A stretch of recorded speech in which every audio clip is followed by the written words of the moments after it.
What is the best display of wealth you've ever seen? When my cousin had cancer, she made friends with the girl she shared a room with in the hospital, who was dying and had no living relatives. Her friend was going to have to transfer to the East Hospital in our area because she had run out of money. My millionaire uncle found out about this when he was visiting my cousin, and paid her friend's medical bills through on the spot in 2 phone calls. Then he gave her his number to make sure she called the next time her bills were due. My grandfather was a landscaper for one of the wealthiest families in his town. All along the years they were always very generous, giving him large Christmas bonuses and extra money during the year for reasons like they lived the rich hue of the roses that year. At age 86, I know, Grandpa saw a doctor for the first time and was told he had to stop working. All the bending over caused eye problems. The family continued to pay him his weekly salary and maintained his health insurance until he died. At 100, they then sent $20,000 to the funeral home to defray some of the costs. Mom and I would occasionally go up there when he was working. And if she was home, the matriarch would come out and sit with us and have us served iced tea with mint and the most delicious cookies. Just really nice folks. Noted to add, holy cow, I didn't expect so many people to respond. Second edit, when you bend over for extended periods, hours each day for decades, pressure begins to build in your brain, in his case behind the optic nerve. This could lead to blindness. I knew this rich Arab guy, a prince in the literal sense. He wasn't a D. He never flaunted his wealth, just a normal guy. After about a year of knowing him, he was in my friend circle. We were pretty close friends. Out of nowhere, he invites us all to France, an all-inclusive trip where we stayed in a 5-star hotel, explored Paris, and went on a road trip to nearly every other place in France we could reasonably go to in 2 weeks. Nobody but him paid a single franc. He bought us first class tickets, wouldn't let us pay at all the fancy ass restaurants we went to. Best vacation I've ever gone in my life. I went to a friend's wedding once. It was held at the home of his fiance's friend, a dot-com billionaire who got out before the tech bubble burst. Multi-million-dollar house in a gated community. Famous people as neighbors. 100 wedding guests had dinner on his patio. I was talking to the groom around sundown, and there was this worker going through and cleaning the tables like a pro. I mean, every glass and bottle was swept up swiftly and efficiently. I said, wow, that guy is really good, and my friend said, yeah, he's the owner. A billionaire was cleaning up after us. When I was 1 year old, our house burned to the ground. I was the youngest of 4 children at the time. I have a little brother now. We lost everything, including the car. My father spent months in the burn unit with less than a 33% chance of survival. Miraculously, he recovered. A fellow church member friend bought us a brand new car and left a stack of cash in the glove box to help us get back on our feet. My father promised to repay him after he got a job. At the time of the fire, he was in a PhD program, which he subsequently dropped out of. The man refused to let my father pay him back and simply said, someday, you will have the chance to do this for someone else. Fast forward a decade and my father had a great job. We lived in a nice home, had multiple cars and everything else we needed. At our church meeting, it was announced that money was being raised to purchase a specialized van for a paralyzed man. After the meeting and in private, my father asked how much was needed to buy the van. He proceeded to write a check to cover the remaining cost. Sadly, our fellow church member who had done such a wonderful deed to us had passed away and was not around to hear that his words to my father had come true. George Lucas is going to spend over $100 million to build affordable housing in an effort to piss off his neighbors who blocked him from building a studio. I worked on a children's cancer unit, and every year we had a 2-week children's cancer survivor camp. There were usually 30-40 kids each year. They kids had it done up right. They had an ice cream machine in each of the dorm rooms, a trip to Disney, staying at the $500 plus night Disney hotels, park tickets, pocket money to spend in the parks. They chartered a yacht for a day of fishing and cruising on the ocean. Swim with the dolphins day. The girls got makeovers. The boys and girls got game systems. Fine dining at a posh restaurant on South Beach with limo rides. Shopping spree at a swanky mall. Pretty much anything they wanted was at least seriously considered and usually granted. Most of these kids were from middle class and poor families and no way would have ever been able to afford that. As a nurse I got to go on some of those trips to manage their meds and it was amazing. It was just the surviving kids. No families. No siblings. It was all 100% about only them. All of this paid for each year by one check from one awesome, anonymous donor. My dad inherited about $250,000 in 1950. That was a lot of money then. Because he had no need for money, he drove a bus. One day a black man came on the bus, claiming he couldn't get loan on a house because as soon as the banks found out he was black, he was turned down. My dad called the banks, asked for loans, and then told them he was black, and was turned down at once. Over the phone, my dad loaned the man $10,000 to buy a house, interest free.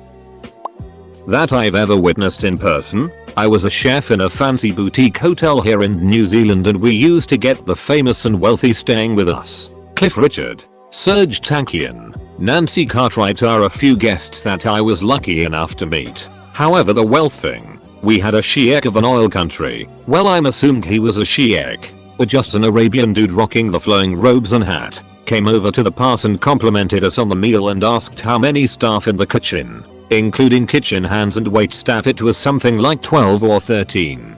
The guy just peels off that amount of hundy notes and gives everyone a $100 tip. Pretty cool and nothing as obnoxious as gold Ferraris or anything. J.K. Rowling went from billionaire to millionaire in 2012 due to donating to charity and paying taxes.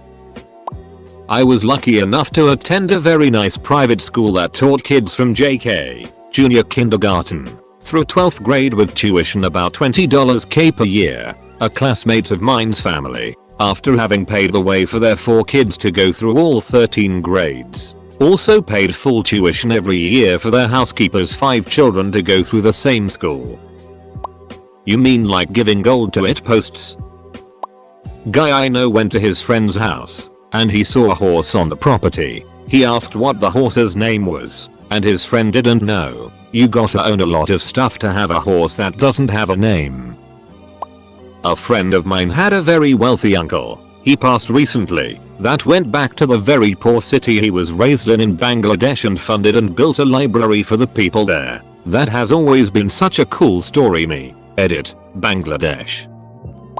My dad and I saw a woman at the store get into a fight with her husband. He ended up taking the car and leaving her there with the kids at the store. My dad paid for her groceries and offered her a ride. When we dropped her off, my dad gave her all of the money in his wallet and told her that she doesn't deserve to be treated like that. When I asked my dad a few years later, my mid-teens, how much he gave her, he said it didn't matter. A wallet worth of cash. I tried to argue that can be a lot of money or a little money, and my dad told me that you should never have enough money in your wallet to worry. My dad was a real penny pincher and a sound investor. You'd never know what kind of money he squirreled away, but he gave a stranger all of his cash because that money wasn't enough to change his life, but it altered hers. TLDR.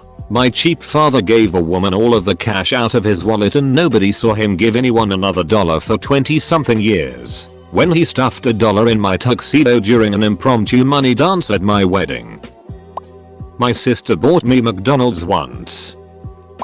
When I was a kid, my parents both worked 2 jobs to help our family. My dad had one job, a factory, making molds for big factory parts during the day. Then at night he worked as a valet for a pretty good restaurant in downtown Chicago. One night, they had a pretty well-known football player in the restaurant. I forgot who it was and would need to ask my dad. Anyway, at the end of the night he was trying to catch a cab in front of the restaurant, so my dad ran to the end of the block, which was a busier intersection, and got him a cab.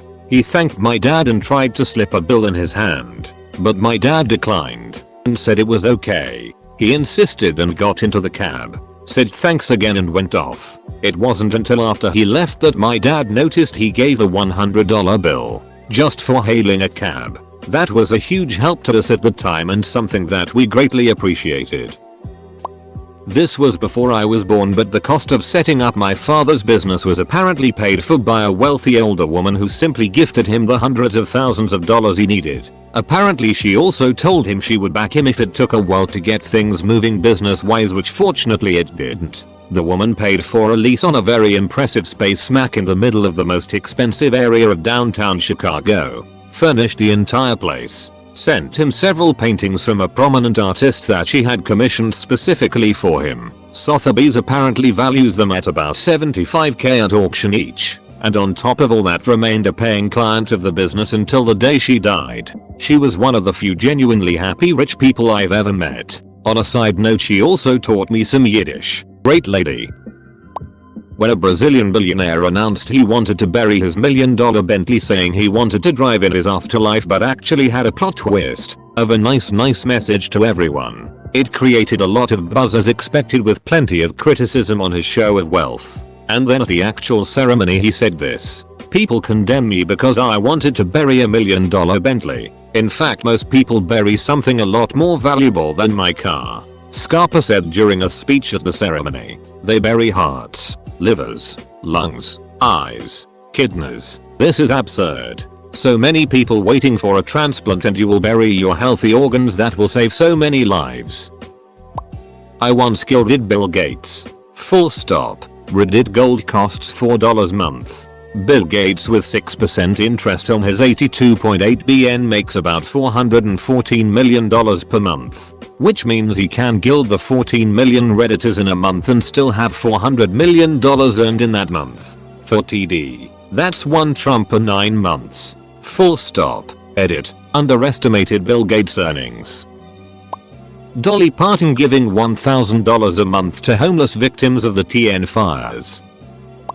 I was working for a pretty big company in the 2/3 RD level support. One day we were discussing a new problem we recently discovered and started to debug the code, and there is this guy that showed up from time to time that just came in and tried to help us whenever he could. I was working there for around a year and I knew him by name, but quickly realized that he was really f***ing smart and knew a lot about the devices and software we sold. He drove a 1990s BMW and always wore jeans plus shirt. Turns out he is the co-founder of the company and multiple millionaire heavy. He stepped out of the company and only works for fun.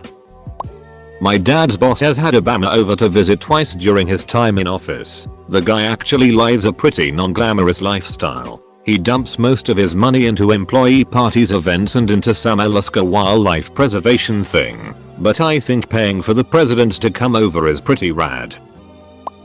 Bill Gates is doing a hell of a job trying to get rid of a bunch of diseases worldwide. Nobody will see this, I'm sure, but once I was playing a gig at a really nice hotel. I'm a musician and had gotten a $200 speeding ticket on the way. It was my first one ever and I was pretty sad about it. This couple had been listening really intently for an hour and then called me over to their table and just asked me about my day, and we talked, and I said something about the ticket. Before they left, the guy put $200 in my tip jar. Great night. My millionaire grandma was paying for college for all her grandkids. I started failing, so she started paying for a local student to go instead of me. She was an old southern white lady, and according to my parents the local student was black. If that matters. No resentment at all on my part. It made me take my education seriously, and I ended up with a PhD from a great institution. Don't know what happened to the local kid, but I hope it helped him too. I worked briefly as a shipping clerk for a company that tested airplane parts. The pay was okay, but the fringe benefits of working for Bob, the owner, were through the roof. Every October, he put up the entire company, with a guest each, in hotel rooms at the nearby casino. He organized a company dinner, with an open bar, a carving station, all sorts of amazing food, the works. After dinner, he handed each and every employee a new $100 bill to hit the tables or drink all night or whatever. Bob was the most well-loved boss I've ever known of. Everyone respected him, and he showed respect and appreciation to every one of his workers. On Fridays he would personally walk the entire facility and give everyone their paycheck and a handshake. The fact that he would throw $100 grand down on a party for us every year was just gravy. He was a great guy to work for. Unfortunately I was a teenager and didn't keep up with the work the way I should have, so they let me go. But I think about reapplying there from time to time. Now that I've learned how to bust my ass like a man. Bob is the real deal. I have two from my time in ultra high net worth wealth management. 1. A family worth $865 million drove 5-year-old Toyotas, lived in a normal house and thought Red Lobster was a fancy dinner. I will never forget their 10-year-old daughter whispering about how expensive a Red Lobster menu was and asking if she could order whatever she liked. That little girl has a $200 million trust fund. 2. A young woman who inherited roughly $220 million uses her monthly $750,000 allowance to operate an animal shelter. All kinds of animals have huge open spaces to play with each other and other kinds of animals if they are hardy enough. They have medical care and great food, everything they need. The place is literally like a dream. She invites all the local schools to bring their kids to play and receive education on the animals. All of this entirely on her dime. Both stories are awesome for different reasons. A party hat set on RuneScape. I was doing the heating service at a customer's house. It was a nice sized house. There was a furnace in the garage that heated the room above. I walked into the garage and there were thousands of wrapped gifts sitting in neat little stacks on skids all over. I guess the homeowner saw the look of astonishment on my face. They go to discount stores and will buy toys and housewares and give them to needy people for Christmas. The skids all were labeled who the gift was for. Girl age 1-3, boy age 5-7, adult, things like that. They do it all on their own. This story may not apply here, but it's still a good story. I work with a guy who comes from money, like, I vacation at my family's island sort of money. He only works there because his dad told him he needed to get a job and learn life skills. He has a I seriously don't need this job sort of demeanor and I really kind of hated him for the first year he worked there. Anyway, every couple of months a few of the people I work with do these volunteer events. It's always different. Going to the hospital to read to sick kids, making breakfast for injured vets, that sort of thing. I never went to one until a friend from work encouraged me to do so. Come to find out the kid made of money goes to every single one, and not only goes, is really energetic and excited about it. Anyone else been to the Vatican City? That's gotta be the most wealth and power I have ever seen materialized in my travels so far. I was in a diner down south when the owner basically rushed this lesbian black couple through their meal and hurried them out. I'm not sure if it was their sex or their race, but I found it pretty disgusting. Some quiet white guy at the back of the diner near me just quietly pulls out his mobile and calls his secretary, telling her to ruin the diner on blah blah blah street, no matter what it costs. I was pissing myself with giggles and it was all boarded up when I passed back by 2 weeks later.